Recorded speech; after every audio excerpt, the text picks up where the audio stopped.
Hi welcome to my channel Suji's kitchen. ఈరోజు mutton పాయ కూర వండుతున్నానండి. ఎందుకంటే చాలా ఘాటుగా వండుతున్నాను. ఈ వర్షాకాలంలో అందరికీ ముక్కు పట్టేసి ఉంటుంది కదా, సో జలుబు అంతా పోవడం కోసం నేను ఘాటుగా వండుతున్నానండి.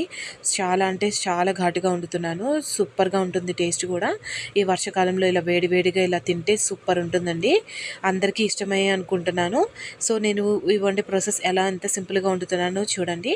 ఇలా వండేసుకున్న తర్వాత నేను ఈ కర్రీని చూపిస్తున్నాను చూడండి. చాలా అంటే చాలా ఎమ్మీగా ఉంది కదా చూడడానికి. ఈ వండే విధానం ఎలాగో చూపిస్తున్నాను. మనం మటన్ కాళ్ళని శుభ్రంగా వాళ్ళ దగ్గర కాల్పించేసుకొని క్లీన్ చేపించేసుకొని ఇలా ముక్కలు కొట్టించుకొని ఇంటికి తెచ్చుకొని శుభ్రంగా 3 సార్లు 4 సార్లు అలా కడిగేసుకోవాలండి నీళ్ళతో. ఇలా కడిగేసుకున్న దాన్ని శుభ్రంగా మనం కుక్కర్లో వండుకోవాలండి. లేదంటే ఈ ముక్కలు మనకి గట్టిగా ఉంటాయి కదా, సో అందుకని నేను కుక్కర్లో వేసి ఉడికించుకుంటున్నాను. లేదంటే ముక్కలు చాలా గట్టిగా ఉండి ఎవరైనా తినలేము కాబట్టి నేనైతే కుక్కరే వాడుతున్నానండి. ఎందుకంటే మనకు కట్టెల పొయ్యి మీద ఉడికించే అంత ఇది మనకి ఉండదు కాబట్టి నేను ఈజీగా కుక్కర్లో వండేసేస్తున్నాను.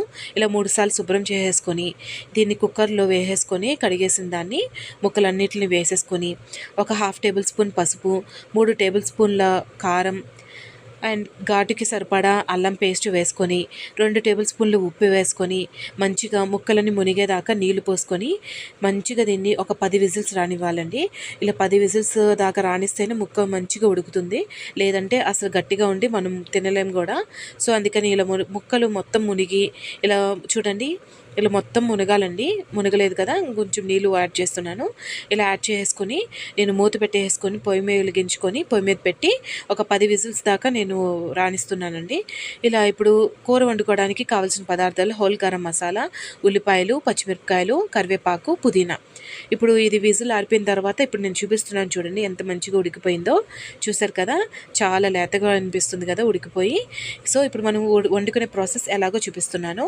పొయ్యి వెలిగించుకొని కడాయి పెట్టుకొని ఒక 3 టేబుల్ స్పూన్ల ఆయిల్ వేసుకొని 3-4 మిరియాలు, 5 లవంగాలు, ఒక దాల్చిన చెక్క, 1/2 టేబుల్ స్పూన్ షాజీరా, 2 యాలక్కాయలు, 2 అనాసపూలు, పచ్చిమిరపకాయలు 5 కోసేసుకున్నానండి. ఇలాగే కరివేపాకు ఒక 3 రెబ్బలు కరివేపాకు ఇలా వేయించుకొని మంచిగా వేగిన తర్వాత కోసుకుని ఉల్లిపాయలను వేసుకొని ఉల్లిపాయలు మంచిగా సాఫ్ట్ అయ్యేంత వరకు ఉడికించుకోవాలండి, మగ్గించుకోవాలి. ఇలా పొయ్యి మీద పెట్టేసి మూత వేసుకొని ఒక 2 నిమిషాలు మళ్ళీ తీసి ఒక 2 నిమిషాల దాకా అలా గరిటెతో ఉడికించుకున్న తర్వాత 1/2 టేబుల్ స్పూన్ అల్లం పేస్టు, అలానే మనం కడిగి పెట్టుకున్న పుదీనా వేసుకొని మంచిగా కలుపుకోవాలండి. ఇలా 2 నిమిషాలు తర్వాత మనం ఉడికిపోయిందో లేదో చూసుకొని మంచిగా ఉడికిపోతే కనుక ఓకేనండి. లేదంటే మళ్ళీ ఒక 2 నిమిషాలు మూత పెట్టి మళ్ళీ మగ్గించుకోవాలండి. ఇలా మగ్గించుకున్న తర్వాత మంచిగా ఆయిల్లో మంచిగా సాఫ్ట్ అయిపోయింది చూడండి. ఇలాగా మంచి క్రంచినెస్ పోయి సాఫ్ట్ అయ్యేదాకా ఉడికించుకొని ఇలా కుక్కర్లో ఉడకబెట్టుకున్నాం కదండి పాయ కాళ్ళు మంచిగా ఇలా వేసేసుకొని మనం వాటర్ని అడ్జస్ట్ చేసుకోవాలండి. వాటర్ అడ్జస్ట్ చేసుకోవాలి. నాకైతే వాటర్ పడుతుంది. ఒక 2 గ్లాసెస్ వాటర్ అయితే వేసాను. ఇలా వాటర్ వేసుకున్న తర్వాత మంచిగా కలిపేసుకొని ఉప్పు చూసుకోవాలండి. ఉప్పు చూసుకుంటే మంచిగా టేస్ట్ సరిపోయింది అనిపిస్తే ఓకే, లేదంటే ఆ సాల్ట్ని అడ్జస్ట్ చేసుకోండి. ఇలా మంచిగా కలిపేసుకున్న తర్వాత కనీసం ఒక పావుగంట సేపు అన్నా ఇది మంచిగా మరుగుతుందండి. చూడండి, ఇలా మరిగేంత సేపు వరకు మనం మూత పెట్టేసి ఉంచుకోవాలి. ఇలా మూత పెట్టేసి మరిగించుకుంటే మంచిగా త్వరగా ఉడుకుతుందండి. చూసారు కదా, ముక్కలు అయితే మంచిగా మనం దాంట్లో ఉడికేసుకున్నాం కాబట్టి మనకి టేకింగ్ ప్రాసెస్ అయితే ఉండదు. సో కొంచెం ఒక పావుగంట సేపు మళ్ళీ నేను మూత పెట్టేసి ఉంచాను. తీసి చూస్తే ఇంకా వాటరీగా అనిపిస్తుంది కాబట్టి ఇంకొంచెం సేపు మనం చూసుకోవాలండి కన్సిస్టెన్సీ.